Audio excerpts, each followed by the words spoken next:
नमस्कार, आरवीटी न्यूज में आपका स्वागत है। मैं हूं आपके साथ अमन कुमार। आप देख रहे हैं अभी तक की बड़ी खबरें। शिरडी साई बाबा फाउंडेशन के श्री आशिम खेतरपाल, जो अपने द्वारा श्री शिरडी साई बाबा के काम के लिए प्रसिद्ध हैं, उनके द्वारा लिखित पुस्तक साई हरता पीर फकीर का भारत के जाने माने संत शिरोमणि कृष्णी गुरु शरणानंद जी महाराज द्वारा पुस्तक का विमोचन दिनांक 29 अक्टूबर 2020 को वृंदावन में किया गया। आशिम खेतरपाल आज भारत और विश्व में उनके द्वारा साई बाबा के लिए किए गए कार्यों के कारण बहुत ही प्रसिद्ध है। आज टीवी, रेडियो और अन्य स्थानों पर साई बाबा पर दिखाई जाने वाली सामग्री का 90% हिस्सा आशिम खेतरपाल द्वारा बनाया गया है। उनका एक धारावाहिक साई भक्तों की सच्ची कहानियां इस समय जी अमेरिका और जी कनाडा में चल रहा है। इसी धारावाहिक को दूरदर्शन पर 74 सप्ताह के लिए दिसंबर 2020 से शुरू करने का भी कार्यक्रम है। आशिम खेतरपाल की पुस्तक साई हरता पीर फकीर साई सच्चरित पर आधारित है और साई सच्चरित के चमत्कारों से संबंधित आशिम खेतरपाल द्वारा दिए गए सभी दिव्य वार्ता और उत्तर है। पुस्तक विमोचन में उपस्थित विशेष अतिथि श्री प्रदीप माथुर, जो कि एक पूर्व विधायक है, उन्होंने कहा, मैंने पिछले 14 सालों में आशिम जी को भारत के प्रमुख खेल प्रमोटर से साई बाबा के प्रचारक और उनकी असीम मानवता सेवा जो उनके देश के लिए की है बदलते हुए देखा है।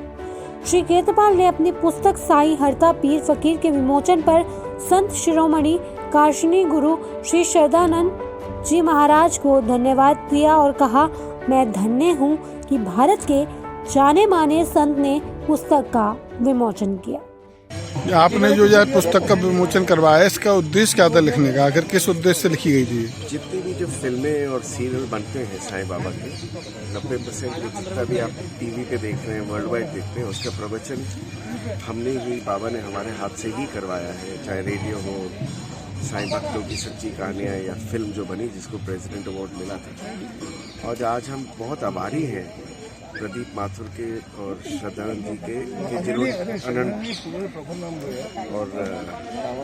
अनन्य श्रद्धानंद जी के जिन्होंने आज अग्री किया कि आज विमोचन करेंगे। और हमारा सौभाग्य है कि ऐसे आश्रम में आके और ऐसी पवित्र भूमि के अंदर जहाँ पर इनका साक्षात परमात्मा का यहाँ पर मिलता है, तो वहाँ पर आके बाबा की किताब का विमोचन हो रहा है।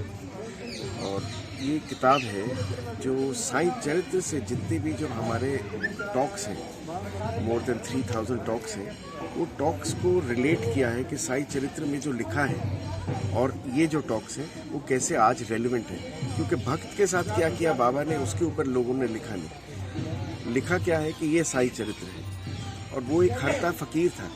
बाबा एक हरता फकीर, जो जैसे उन्होंने बोला कि उनका कोई पंथ नहीं है, जीसस का कोई पंथ नहीं है, बाबा का कोई पंथ नहीं है। तो आज वो किताब है और ये किताब के विमोचन के बाद मुझे पूरा विश्वास है कि ये किताब बहुत लोग ब्रज में पढ़ के और यहाँ से इसकी शुरुआत होगी, वर्ल्ड वाइड लोगों को पता लगेगा इस किताब के बारे में।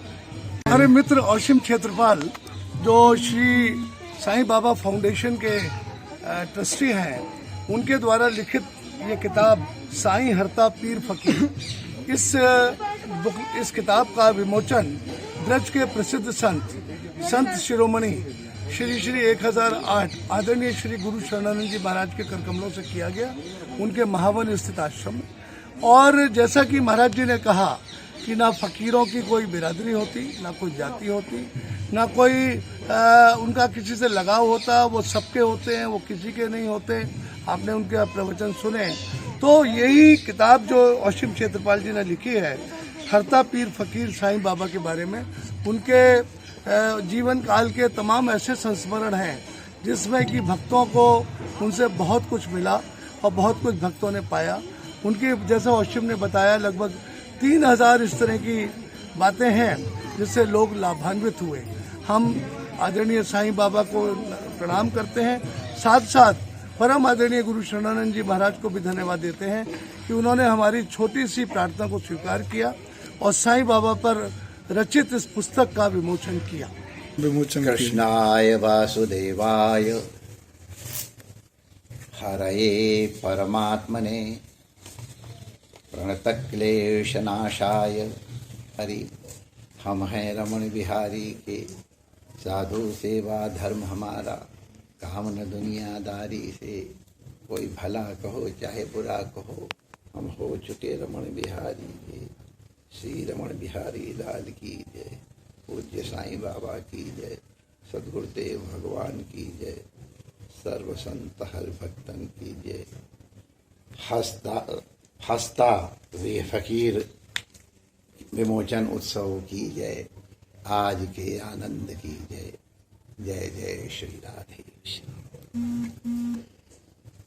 हमारे गंगोत्री में एक महात्मा रहते थे, लक्ष्मण दास जी, अवधूत विलक्षण महात्मा। वो हमको सुनाते थे, है किसकी कृति हम नहीं जानते, हमने उनसे सुना था।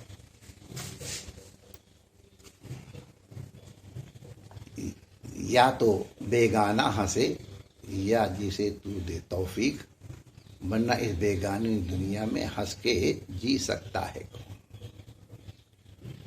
सामान्यतः दुखालयम अशाश्वतम इस संसार को कहा जाता है, लेकिन इस संसार में भी हंसने वाले मौजूद हैं। और कौन हंस सकता है दिल से? तो जिसको परमात्मा का अनुग्रह प्राप्त हो, या जो बेगाना हो। बेगाना माने जिसको संसार में कहीं किसी से मोह न हो, न संप्रदाय से न देश से, किसी सबका जो हो वो हंस सकता है। तो उसके अलावा तो दुनिया में जिसमें राग है, द्वेष है, वो हंस के कभी नहीं देख सकता है। हमारे पूज्य साईं बाबा